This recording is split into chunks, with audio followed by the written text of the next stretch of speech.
Ukraine military says 800 Russian soldiers killed in 24 hours.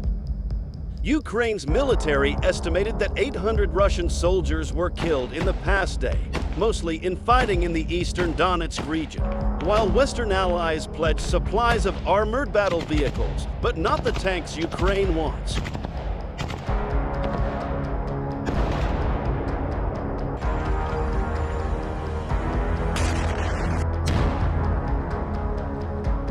Ukraine's military said Russian forces were focused on an offensive in the Bakhmut sector, and its attacks in the Avdiivka and Kupiansk sectors were unsuccessful. It also reported an unspecified number of civilian casualties as a result of Russian air, missile, and rocket attacks on the largely ruined Ukrainian-held city of Bakhmut and two other cities in the Donetsk region, Kostiantynivka and Kurakov.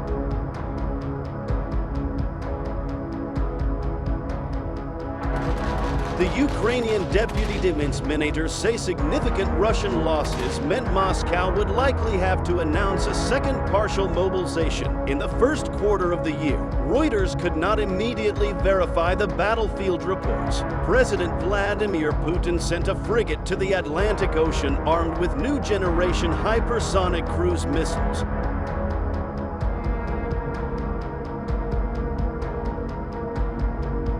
Germany is looking for further ways to help Ukraine to protect its people and infrastructure. Foreign Minister Annalena Baerbock said, stressing that any dip in Europe's resolve on the issue would serve as a boon to Moscow.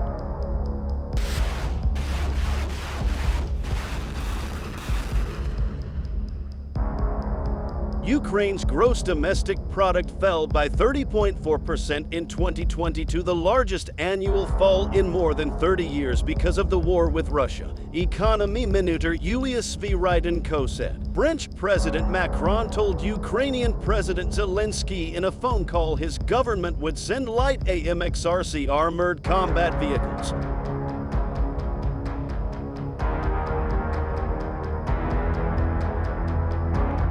U.S. President Biden said that sending Bradley fighting vehicles to Ukraine was being considered. The armored vehicle with a powerful gun has been used as a staple by the U.S. Army to carry troops around battlefields since the mid-1980s.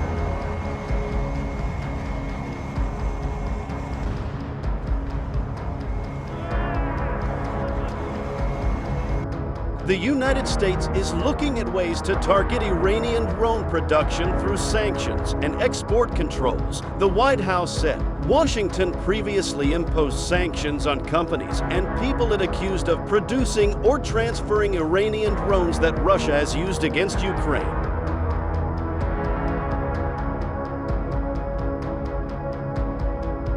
The fighting is still quite hot.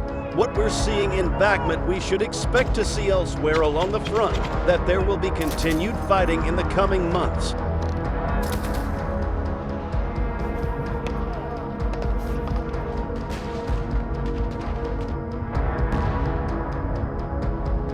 In a signal to the West that Russia will not back down over Ukraine, Russian President Vladimir Putin sent a frigate on Wednesday to the Atlantic Ocean armed with new generation hypersonic cruise missiles, which can travel at more than 5 times the speed of sound.